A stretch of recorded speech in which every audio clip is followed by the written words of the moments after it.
Understanding what variables are and what data types really are and come primitive and native in C is very important and often looked over for how the machine actually understands these data types or variables we give it.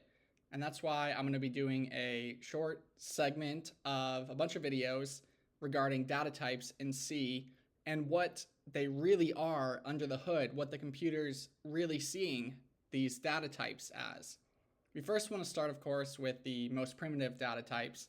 These are going to be our integer types for the first, and then we have floating point types and void types. Now for the integer types, we have several different versions. We have the chars, which are 1 byte, and we'll discuss this a little more later, as you might be thinking, oh, what? That's weird that we're calling that an integer, right? Not for long. We have shorts, which use 2 bytes, ints, which use 4 bytes, long, 8 bytes, and long, I guess that should be more 16 bytes, I should have said. And we also have different varying bytes that we can use for our floating points. So the difference between the integer and floating point is just that the floating point variables have a decimal place. And there's a lot of precision questions that will come up later and we will discuss. And then the void type, it literally just means nothing.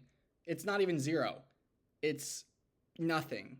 Basically, you're going to have a void type when you're going to be returning either it could be a void pointer or it could be a function that is just procedural. It doesn't do anything. It literally just performs instructions. As you see here, we have even the greeting. We see that it's returning void because all it's doing is it's printing. It's doing a procedure. When we actually call the function, we're not actually having it do anything. It just does the procedure, but it's not returning a value. Now, you might be already asking, okay, what are these bytes that we're talking about?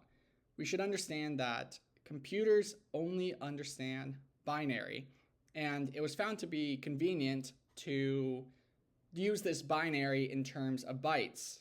And 1 byte equals a total of 8 bits. Now, what's a bit? A bit is just simply, it can either be a 1 or a 0. You can think of it as on or off.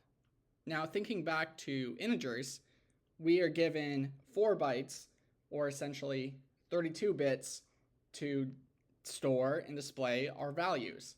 So what the computer's seeing when we say 1, they're seeing all these zeros and then a 1. For 2, all these zeros, and then you have a 1 and a 0. So think about it. Each of these bits is representing essentially a 2's place, or rather in the beginning, it's the 1's place. Okay, it can be either 0 or 1. Okay, the 2's place. Okay, we have 1, 2, so our number is 2. And if we are thinking about the number 3, okay, we have 1 for our 2 placeholder, and we have 1 for our 1 placeholder. What's 2 plus 1? Equals 3. And this kind of keeps going all the way on. So we have 4, 5, etc., counting like this. Now, notice how I highlighted this 0. This is really what is considered our signed bit. So integers in general and floats are going to be, they're automatically assumed that they can take a signage. They can either be negative or positive. And this first bit is saying if it is negative or positive. Here it's all 0. We all have positive numbers. Versus if it was a negative number, we would have, if it was -2, it would be a 1 in this place at the front, and then everything else is the same.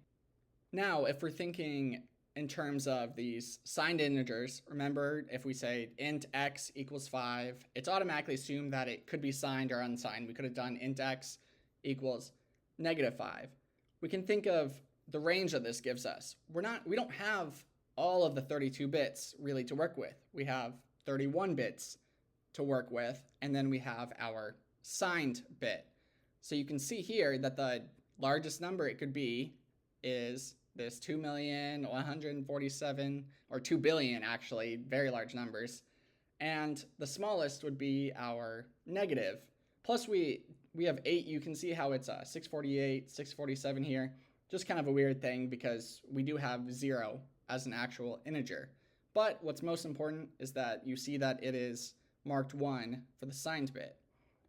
Now we can actually, if we know that the data or variable we're trying to represent is always positive, such as, I don't know, your sales are never going to be negative. So we can say, okay, we know that it is always positive, and therefore, if we're working with large numbers, we can actually make use of that last byte to give us larger numbers by saying that it is a unsigned integer, basically telling the computer, don't worry about the signed bit. This number is always going to be positive, and it's okay to use that signed bit. So you can see how if we did int x equals this 4 billion number, it's not going to work because we don't have enough bytes to store that.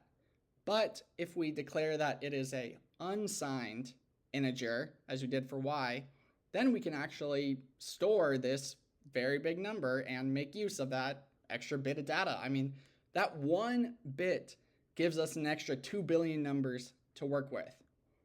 Now that we've discussed ints a little bit and how we can kind of go back and discuss how you saw that we have the short or a long. Whenever we're using less bytes, such as for short, it's going to take up less memory and it requires less bytes to store it. But you have the trade-off of you can't represent larger numbers. And for the longs, the trade-off is, okay, we can represent more numbers, but these numbers are going to be much greater size in memory, double the size in memory, because you need more bits to represent larger values. Now thinking about chars, why do these fit into the integer kind of class of data types, and why do they only use 1 byte? Well, really what's happening is we are having numerical numbers be representations for an actual character. Remember that the computer only understands binary. And now that we know that it only understands binary, okay, we can use a bunch of numbers similar to how we did for the ints. But we don't have 2 million integers, so it doesn't really make sense to use 4 bytes. That would be just wasting memory. So we use 1 byte. And this is this is 8 bits, and we can represent up to, I believe it's 255 integers with that. So what this means is that all of these 0 to 255 integers that we can represent, they're also equal to a character based on a ASCII map or ASCII chart that the computer will use for us. And we can see here how it's actually pretty cool. We can, let's say we have a char A, and it's equal to the actual character A. We can, when we go and print, we can represent this variable in 2 different ways. We can represent it as a digit, which is 97. That's, if you look in an ASCII table, it's going to say A is the decimal 97. That's exactly what we're doing here. We're printing its integer representation. But if we wanted to actually print its character representation, the only thing we're changing is that placeholder. Instead of %d, it's %c, meaning we want it to print the character version of that variable. And we can even go the opposite direction. Let's say that instead of declaring a char, we declared an int. We can do the same thing. We can have this int represented as the int itself, or we can give the character representation. So the computer's already kind of knowing to use this ASCII mapping table to represent this 98. Okay, it knows 98 maps to B on the ASCII chart, and so we'll print lowercase b. And you can start even thinking how later on we're going to be able to compare, or how computers really compare if a string or a character matches each other. They compare the actual integers for them. They don't know what characters are. They only know what these binary bits are. Now, we're going to pause here before we move on to float precision and fixed width integers. But between now and the next video, I want y'all to sort of think about how precision comes into play. How can we start to use decimal places rather than just normal integers? What is telling the computer that it's actually a decimal, and how precise can computers go? Where might we run into issues with significant figures? I hope you all keep watching, because this is going to become a pretty technical but interesting series.